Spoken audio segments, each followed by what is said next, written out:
Guys, happy Monday afternoon, evening. A little bit late on videos today, but I had a pretty busy day. Let's finish a push. We're gonna do lessons 5 and 6. Lesson 5, I believe, is the Columbian exchange. As always, feel free to meet with me if you really are into. I want to pass the test. I want to get a 5. I don't want to do it. I'm an AP reader. We can do this. It's totally doable, right?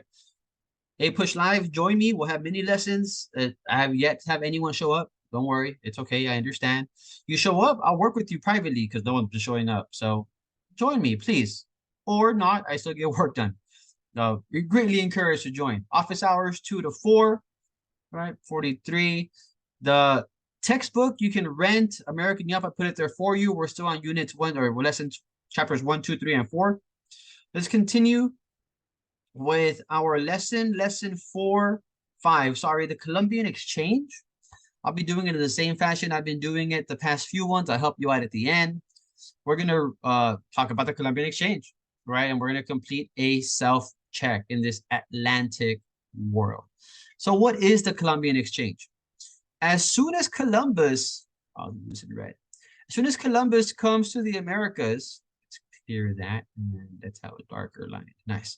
As soon as Columbus comes to the Americas, we start this exchange of goods from the old world, right? This old world, Europe and Africa, to the new world, the Americas. And goods are exchanged both ways, right? They brought stuff, they took stuff, etc., etc., etc. This Atlantic world, because we're going across the Atlantic Ocean. If you don't know your oceans, let me help you out with that real quick. We have the Atlantic Ocean, the Pacific Ocean. Just think of California and New York, right? Bodies of water in between, the Gulf of Mexico, Texas. We got the Caribbean, Cuba. Major rivers, right? We have the Mississippi River right up here, the Great Lakes, 5 Great Lakes, the St. Lawrence River, and then we have the Gulf of Baja California right down here. This is pretty, and then we have the Gulf of Alaska, if we're looking at the Americas, right? So bodies of water there for us. Your reading assignment, pages 16 to 17, I'll cover what you need here, so don't worry, is really Africa. Man, the slavery is a product of African warfare, right? African tribes would fight each other. They have prisoners of war. Let's sell them to these Englishmen. Essentially, what's been going on. Subsequently, this Columbian exchange is the exchange of goods. Like I said, whether it be animals like turkeys or livestock, cattle, sheep, and pigs, or we're trading fruits and veggies, squash, pumpkins, peanuts, potatoes, tomatoes, or sugarcane, honey, banana, grapes, citrus fruits. Either way, there's things going back and forth between the new worlds. The most devastating items would be disease, right? Smallpox will end up killing like 95% of the Native Americans in the Americas. 95%. It's disgusting. Influenza still around, measles, malaria, whooping cough. It's so bad that some of the colonials were like, here's a gift, here's a few blankets, and they had smallpox on them. Some of the peoples of the Americas were completely eradicated. Nobody survived. It's just disgusting. Among many other things that went across this Atlantic world, right? From the Americas to Africa and Eurasia, right? So going that way, because I'm facing east. Beans, cocoa. So they had no idea of chocolate. Maize, peanuts, pineapple, potatoes, squash, potatoes, syphilis, tobacco, tomato. Syphilis is a virus. Tuberculosis, turkeys, and vanilla. They had no idea of chocolate or vanilla in Europe. Crazy. We got from them almonds, apples, bananas, cattle, cherries, chicken pox. I got chicken pox when I was a kid. Chickens, coconuts, coffee, dandelions, diphtheria, diseases, grapes, horses, influenza, lemons, leprosy, diseases, measles, meningitis, disease, orange, grapes, all this good and bad.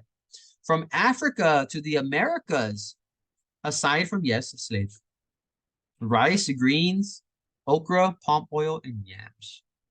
This exchange from the new world to the old world, right, is this Columbian exchange. Now, within the Columbian exchange itself, we also have this triangular trade. Why triangular trade? Because it forms a triangle, quite literally, right?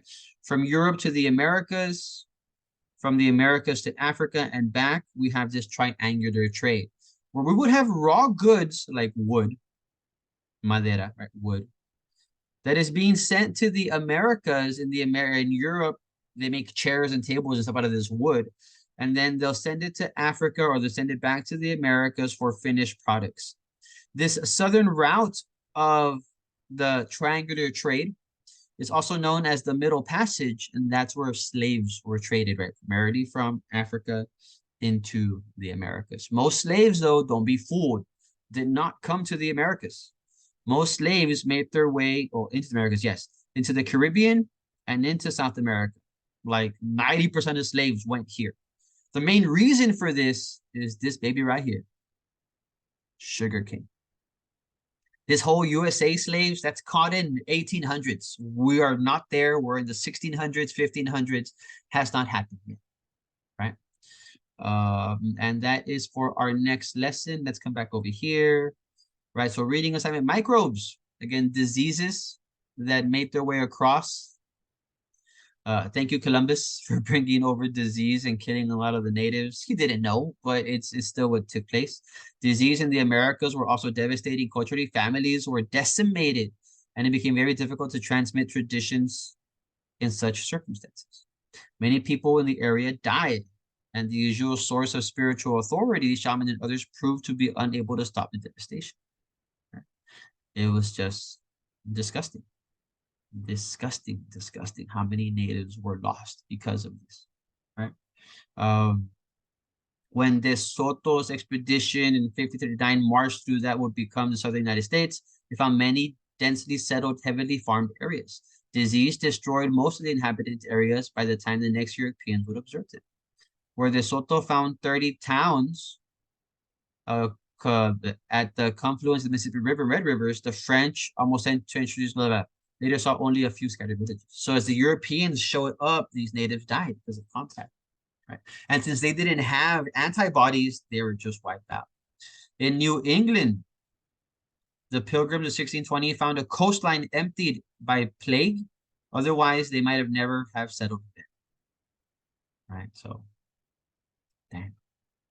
Devastated, decimated. Plants like Wally, plants. Europeans brought staple crops with them: wheat, barley, oats, and more. Colonists transformed the landscape to grow them in the Americas. They also brought plantation crops such as sugar and coffee that they would grow profitable. These are known as cash crops because they're crops you can sell for money, for cash. Later on, tobacco and plantation would take these cash crops. Talking about vegetation at the moment. Some American crops are beneficial. Potatoes were an excellent product. Potatoes. French fries for us. Eventually spread to Europe. In Ireland became so dependent on the potatoes that when their crops failed in 1840s, more than 1 million Irish died and 1 million immigrated to the Americas, known as the Irish potato famine. This is why we have a heavy Irish population in the Americas and where we get Halloween from the Irish in the 1840s. Maize was a mother crop for native societies. It was also had spread to where it is now grown around the world. Maize, tortillas de maíz, or tortillas de harina, tortillas, right? Flour or corn would be our maize. To add to these injuries, even old world weeds dominated the new world counterparts, with more than half of the 500 or so American weed species, such as thistles, dandelions, clovers, and crabgrass, originating in the old world. A lot of the weeds we have today come from Europe. Animals. They brought cows, they brought pigs. Cows, pigs, oyster beds, disease. Horses were used as weapons for the Spanish, pobrecitos, poor Native Americans. They didn't stand a chance. However, in the 1700s, the Great Plains people would use horses as transportation. It was amazing. Llamas, alpacas, and guinea pigs never really caught on in the old world. Turkeys, a domesticated animal that made a big difference across the ocean.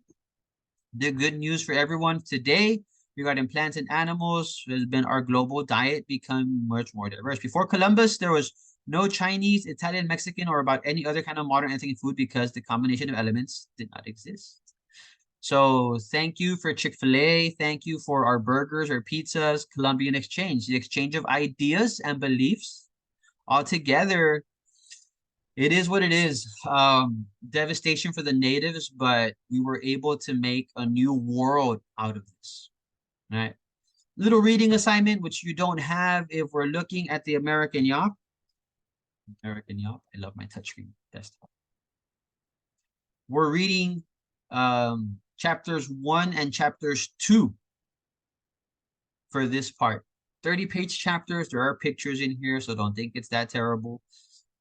You read, you see a picture, you read, you see a picture, you read, you see a picture. Actually, this is more for the next unit. No, we're still good. Yeah, there's Jamestown, 1607. The Columbian Exchange, if we're being fair, would become chapter 1 with Indigenous America. Talking about the natives who were here, something that we went over last class, right? Let's finish up with our self-check activity. Let's see what we got and how much I am willing to assist you. The biggest consequence of the Columbian Exchange was death of natives. Yeah. Transportation of corn. I don't know if that's a consequence. Large-scale raising of llamas and alpacas and guinea pigs. I think they said it didn't work. Decline of African slavery. That's, hello, American Civil War, 1861 to 1865. Learn your years, learn your wars. Yeah. African slavery grew mostly in the 1400s. Tobacco, corn, sugar, or sorghum. Corn, tobacco, or sugar. I talked about it. Your call on that one, guys. West African cities like Timbuktu grew rich in the centuries before. I kind of mentioned this one also. And then many scholars of the time period look at what was going on in the New World in a large context known as what? I'll leave those two to yourselves. Have a great 1.5. I'll do 1.6 shortly. They should be up by the end of the night, if not by tomorrow. So whenever you're seeing it, be good, be well. Take care of yourselves. You're encouraged to read. Stay awesome.